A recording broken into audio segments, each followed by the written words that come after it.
Hey guys, Tony from TonyTechBytes, and I haven't uploaded it in a long time, but I've been working on my new PC build, which is a small form factor system. This is in the Louqe Ghost S1 Mini-ITX case that I've been looking at for so many months because I've been binging videos from Optimum Tech on YouTube.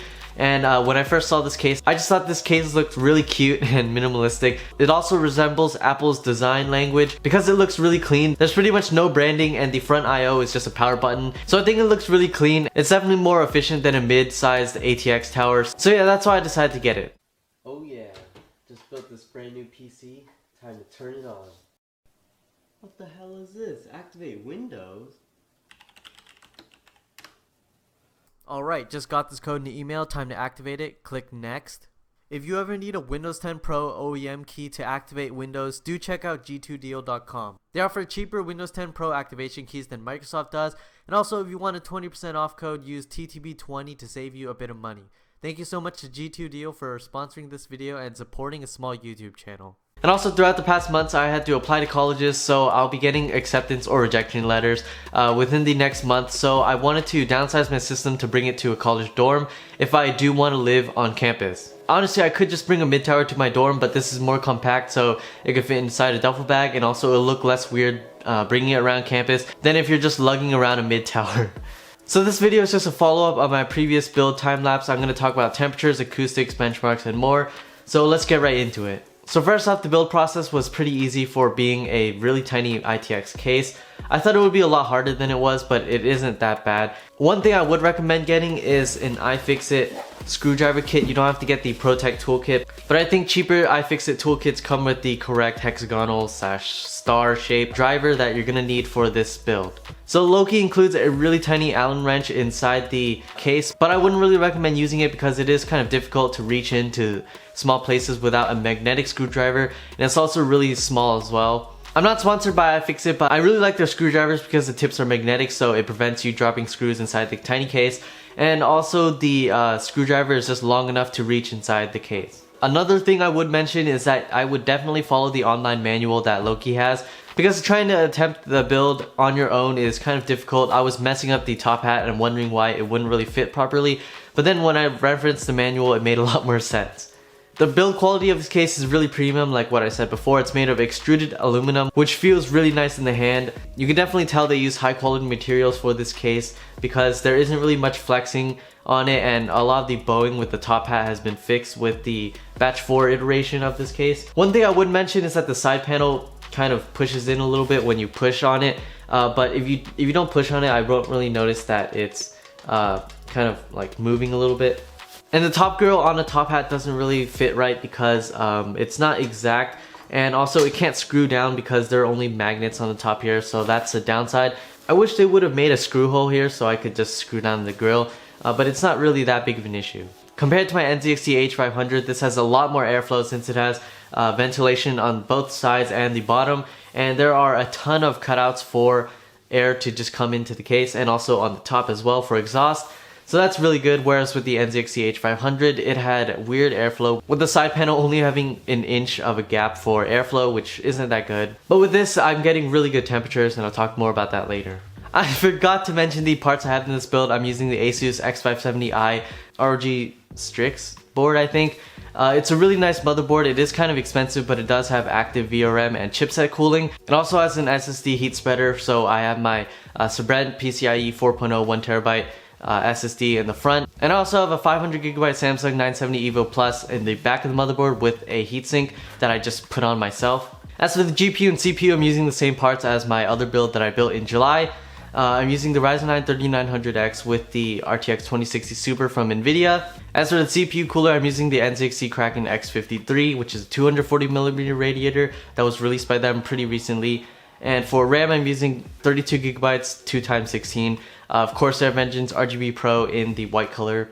For the power supply, I'm using Corsair's SF600 80+ Platinum power supply, and I'm using the stock custom sleeve cables from Corsair. The case obviously is the Louqe Ghost S1, and this is the batch 4 model that was released pretty recently. Oh, and for my bottom fan, I'm using the Noctua NF812x15 fan in the Chromax color, and I also have a fan grill to prevent cables from snagging on the fan. It's set to exhaust because it pulls the hot air from the GPU and also promotes better airflow coming in through the side panels. In the vertical position, RTX cards exhaust to the top and bottom, so having top exhaust and bottom exhaust promotes better airflow through the sides and also pulls the hot air out of the GPU. So that should be all my parts in this build. I'll link everything in the description down below if I miss anything.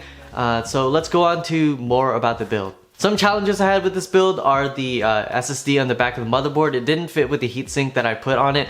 So I had to take out the SSD, motherboard, and heatsink, reinstall the motherboard, then reinstall the SSD and just put on the heatsink without putting on rubber bands.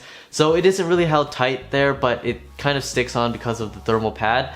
The SSD doesn't fit perfect to the back cutout for the motherboard tray, but it still does work. But it's just something to keep in mind if you do want to buy a heatsink for an SSD behind the motherboard. Going off what I said before, the panels do flex a little bit even when they're screwed down and the top hat is installed. But if you aren't pushing down on the panels purposely, you probably won't notice it. Cable management is also kind of tough in this case because there isn't really any space to hide your cables. Obviously you can hide it underneath the power supply towards the bottom of the case, but I have a 15mm thick fan there, and having these custom sleeves cables from Corsair does make it a little bit difficult, and I have cable combs as well. It is kind of difficult and I have to use zip ties to bundle up the cables and just push them into the gap. You can actually fit a 25mm thick fan at the bottom of the case, but I have a 15mm thick fan with a fan grill and this kind of barely fits with my cable management job. I think if you do a slightly better job cable managing and putting the cables behind the power supply instead of under it, you probably could fit a 25mm fan. But I have it as exhaust so it could pull the hot air from the GPU out and promote fresh air coming in through the side panels. Acoustics for this case aren't that good. It sounds pretty much the same as my NZXT H500. I think there's more turbulence with this case because the GPU is just right up at the side panel, and also the radiator fans.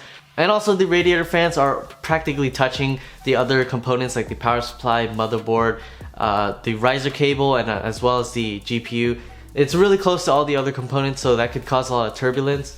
So if you're interested in a sound test, I'll play it right now.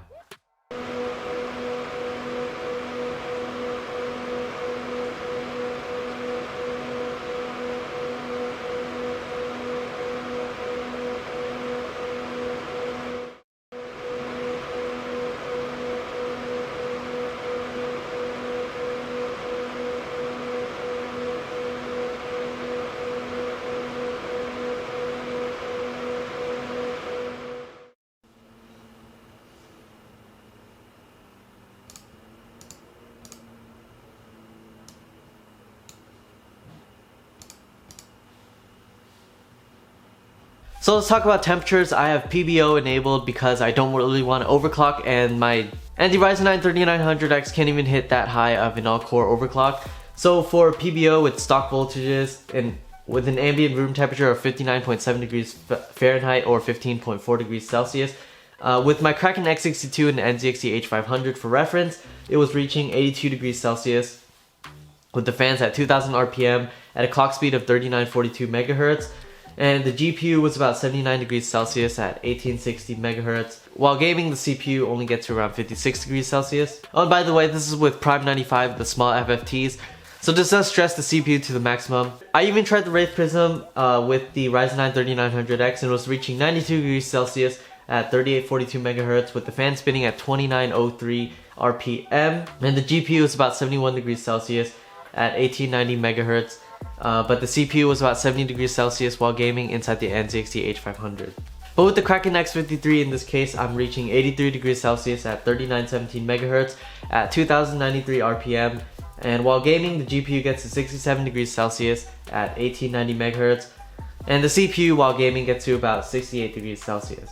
So my CPU doesn't really get that much hotter than the NZXT H500 with a 240mm radiator compared to a 280mm one. And the GPU is definitely a lot cooler inside this case since it has fresh ventilation from the side, whereas with the NZXT H500, you have the front radiator pulling hot air straight into the GPU. So this does sacrifice a little bit of CPU temperature for better GPU temperatures, but it isn't that bad. So overall, I really like this case. It's premium, it's minimalistic, and it's also really cute and tiny. The temperatures aren't that bad, GPU temperatures are definitely really good. CPU temperatures are a little bit worse than having a mid-sized tower case, but only by a couple degrees. And acoustics are about the same as having a larger tower, though I could just lower the fan curve and just make it a little bit quieter. and optimize it more as time goes on. So thank you so much for watching this video. I hope you guys enjoyed seeing my new Louqe Ghost S1 Mini-ITX case. I really like this form factor, and I think I'll probably never go back to ATX because Mini-ITX is just so cool. I mean, you get to cram small SSDs, smaller CPU coolers, everything inside a really tiny case. This is just 11 liters compared to my NZXT H500, which was like 4 times more volume, I think, probably even more than that. Please subscribe and like if you enjoyed this video. It really supports my channel and motivates me to make more videos. And also, if you want to pick up any parts or the case, I'll have them linked in the description down below for your convenience. They are affiliate links from Amazon, so I do earn a tiny bit of commission from them, but it does not come at an additional cost to you.